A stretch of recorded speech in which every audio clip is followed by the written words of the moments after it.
किसी भी इंसान के अंदर अय्याशी एक ऐसा दुर्गुण है कि अय्याशी को यदि लिमिट में ना किया जाए या इसके कीटाणु खत्म ना किए जाएं तो इसके परिणाम बहुत खौफनाक सामने आते हैं।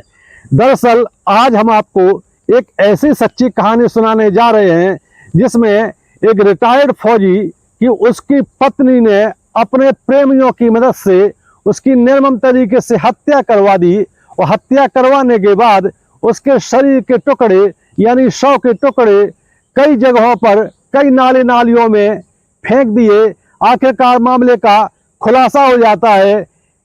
क्या आपने कभी सोचा है कि किसी महिला के अवैध संबंध किसी एक व्यक्ति से हो सकते हैं, 2 से हो सकते हैं, 3 से हो सकते हैं, 4 से हो सकते हैं, 5-6 तक भी नंबर पहुंच सकता है। ऐसी कई सच्ची कहानियां, सच्ची घटनाएं आपने सुनी होगी, लेकिन आपने कभी ये फिल्मों में नहीं सुना होगा, किसी कहानी में भी नहीं सुना होगा। काल्पनिक कहानी लिखने वाला भी ऐसी नहीं लिख सकता है कि किसी महिला के अवैध संबंध 55 से ज्यादा लोगों से हो। पुलिस की प्रारंभिक पड़ताल में अभी 55 लोगों की जानकारी मिली है, लेकिन पुलिस का कहना है कि यह संख्या और भी बढ़ सकती है। यानी एक महिला के अवैध संबंध फिलहाल 55 लोगों से होने का मामला सामने आया है और यही वो महिला है जिसने अपने पति की निर्मम तरीके से हत्या कर दी अपने कई प्रेमियों की मदद से। कहानी कहाँ से शुरू होती है और कहां पर खत्म होती है, आइए मामले की पड़ताल करते हैं। दरअसल बिहार राज्य का एक जिला पड़ता है बक्सर।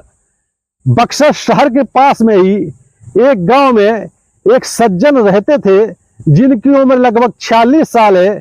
नाम है देवेंद्र कुमार। देवेंद्र कुमार वो शख्स हैं जो सेना से रिटायर्ड हो चुके थे 5 साल पहले। इनको बिहार सरकार में एक सरकारी डिपार्टमेंट में इनको क्लर्क की नौकरी मिल जाती है। ये क्लर्क की नौकरी शुरू कर देते हैं और बिहार के बक्सर शहर से लगे हुए एक गांव में इन्होंने फार्म हाउस भी बना लिया और मकान बना करके ये अपनी पत्नी के साथ रहने लगे। इनकी पत्नी का नाम है माया देवी।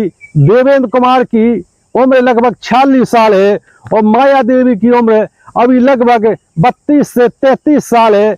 लगभग 14 से 15 साल का उम्र में दोनों के अंतर है।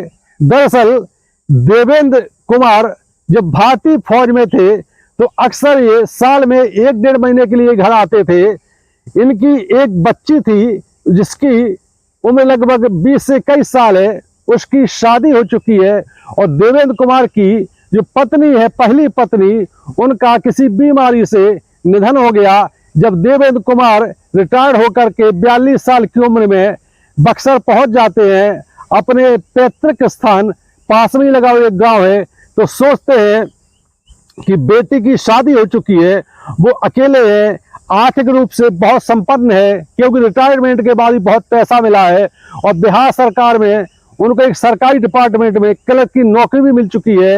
अकेले जीवन तन्हाई में कैसे कटेगा, इसी को लेकर के देवेंद्र कुमार शादी करने के चक्कर में रहते हैं कि उन्हें कोई ऐसी महिला मिल जाए, भले ही तलाकशुदा हो या विधवा हो, जो उसके साथ जीवन आगे बढ़ा सके, उसके साथ वो शादी कर सके।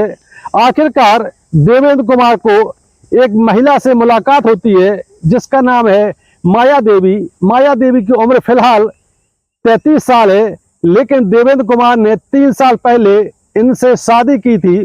उस समय देवेंद्र कुमार की उम्र लगभग 43 साल 43 ईयर्स थी और इस महिला की उम्र लगभग 30 साल थी। माया देवी खेली खाई महिला है। कई लोगों से इसके शादी के पहले भी अवैध संबंध रह चुके हैं। इसको किसी भी पुरुष से, किसी भी मर्द से शारीरिक संबंध बनवाने में कोई दिक्कत नहीं है। ये हमेशा नए नए शिकार तलाशती है, जाम भी लगाती है, पैग भी लगाती है अपने प्रेमियों के साथ और किसी के साथ भी ये हम बिस्तर होने को तैयार रहती है। जब देवेंद्र कुमार और अपनी पत्नी, दूसरी पत्नी माया देवी के साथ बक्सा के पास गांव में फार्म हाउस बना करके रहने लगे।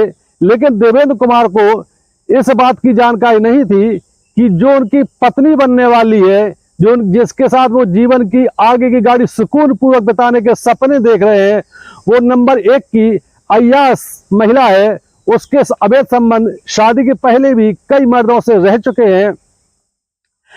चूंकि देवेंद्र कुमार को बड़ी मुश्किल में दूसरी शादी हुई थी और उनकी दूसरी पत्नी माया देवी इतनी खूबसूरत थी कि देवेंद्र कुमार चाहकर भी कुछ कर नहीं पाते थे। देवेंद्र कुमार के रहते ही माया देवी उनकी पत्नी के घर पर मर्दों का जमावा लगा रहता था। कभी 2-4 मर्द तो उनके घर में हमेशा पड़े रहते थे। देवेंद्र कुमार ने शुरू में अपनी पत्नी माया देवी की इन हरकतों का विरोध किया, लेकिन जब देखा कि माया देवी पर, उनकी पत्नी पर उनकी बातों का कोई असर नहीं पड़ रहा है, वो उल्टे ही अपने पति देवेंद्र कुमार पर हावी होने लगती है और भांति भांति की धमकी देती है, तलाक लेने की धमकी देती है, तो देवेंद्र कुमार चुप हो जाते हैं। अब ये रोज का ही सिलसिला हो गया कि घर पर भांति भांति के मर्दों का आना जाना लगा रहता था और देवेंद्र कुमार अक्सर ड्यूटी पर रहते थे। लेकिन देवेंद्र कुमार की उपस्थिति में भी घर में, उनकी मौजूदगी में, उनकी पत्नी, दूसरी पत्नी माया देवी अपने हुस्न का जलवा दिखा करके मर्दों के साथ लगातार अय्याशी करती थी। पैग पर पैग लगते थे, जाम पर जाम लगते थे और मर्दों के साथ वो रातें रंगीन करती थी। देवेंद्र कुमार भी जाम और पैग पे पैग लगा करके इस गम को दूर करने की कोशिश करते थे। एक घटना है 9 मई की। 9 मई को देवेंद्र कुमार की जो बेटी है, जिसकी शादी हो चुकी है, वो कई दिनों से फोन कर रही थी अपने पिता देवेंद्र कुमार को कि उससे उनसे बात हो जाए, और जब उनसे बात नहीं होती है तो वो अपनी सौतेली माँ माया देवी से भी बात करने की कोशिश करती थी, लेकिन माया देवी ने उनका नंबर ब्लॉक कर रखा था। इस पर देवेंद्र कुमार की बेटी को शक हो जाता है। उसको लगता है कि ऐसा तो नहीं कि उनके पापा के साथ कुछ अनहोनी हुई हो, क्योंकि जो देवेंद्र कुमार की शादीशुदा बेटी है उसको अपनी सौतेली माँ माया देवी की सारी हरकतों की जानकारी थी। वो उसको पता था कि उसकी जो दूसरी जो उसके पिता की दूसरी पत्नी बन करके आई है वो नंबर 1 की अय्याश है। उसको किसी भी मर्द से शारीरिक संबंध बनवाने में कोई आपत्ति नहीं है। तो कहीं ऐसा तो नहीं कि उसकी सौतेली माँ ने उसके पिता के साथ कुछ अनहोनी घटना कर दी हो। इस पर देवेंद्र कुमार की बेटी पुलिस को इत्तला करती है, लेकिन पुलिस ने मामले को गंभीरता से नहीं लिया। इसके 2 दिन बाद एक घटना है लगभग 10 अप्रैल की। 12 अप्रैल को देवेंद्र कुमार की दूसरी पत्नी माया देवी बक्सा के कोतवाली पुलिस थाने में अपने पति की गुमशुदगी की रिपोर्ट दर्ज कराती है। इसके बाद जब माया देवी की बातचीत देवेंद्र कुमार की बेटी जो शादीशुदा है उससे होती है, तो उसको बताती है माया देवी कि देवेंद्र कुमार का यानी तुम्हारे पिता का कुछ पता नहीं चल रहा है, वो कहाँ निकल गए हैं, कहाँ गए हैं, और 1 हफ्ते से हम उनकी तलाश कर रहे हैं। पुलिस में गुमशुदगी की रिपोर्ट भी दर्ज करा दी है। जब बेटी अपनी सौतेली माँ की एक बात सुनती है तो उसको इस बात का एहसास हो जाता है कि उसके पिता के साथ कुछ अनहोनी घटना घटी है। शादीशुदा बेटी देवेंद्र कुमार की बक्सा पुलिस थाने पहुंचती है कोतवाली में, और वहां पर इस बात की आशंका जताती है कि उसकी माँ, दूसरी माँ है जो सौतेली माँ है, उसकी हरकतें बड़ी संदिग्ध है। उसके कई मर्दों से रिलेशन है, उसको पीने पिलाने में कोई शौक नहीं है, किसी के साथ भी हम बिस्तर होने में उसको कोई आपत्ति नहीं होती है। जब पुलिस देवेंद्र कुमार की बेटी की बात सुनती है तो पुलिस सक्रिय हो जाती है। इसी दौरान 4 से 5 दिन बीतते हैं कि 15 से 16 अप्रैल को एक नाले में एक व्यक्ति की कटी हुई डेड बॉडी मिलती है। यानी एक व्यक्ति के 2 हाथ एक हाथ एक नाली में पड़ा है और दूसरा हाथ दूसरी नाली में पड़ा हुआ है। पुलिस और आगे जाती है तो पता चलता है कि 1 किलोमीटर दूर एक व्यक्ति का, एक डेड बॉडी का एक पैर पड़ा हुआ है। जब और आगे सर्चिंग की जाती है तो उसी व्यक्ति का, उसी डेड बॉडी का दूसरा पैर भी पुलिस बरामद करती है। अब पुलिस को ये लगता है कि ऐसा तो नहीं कि जिस व्यक्ति की गुमशुदगी की रिपोर्ट दर्ज कराई गई है ये उसी की डेड बॉडी के हिस्से हो। पुलिस देवेंद्र कुमार की शादीशुदा बेटी को बुलाती है और पड़ताल करती है, लेकिन जब तक श्रेय न मिल जाए तब तक कैसे पहचान होगी कि आखिरकार देवेंद्र कुमार की हत्या की जा चुकी है।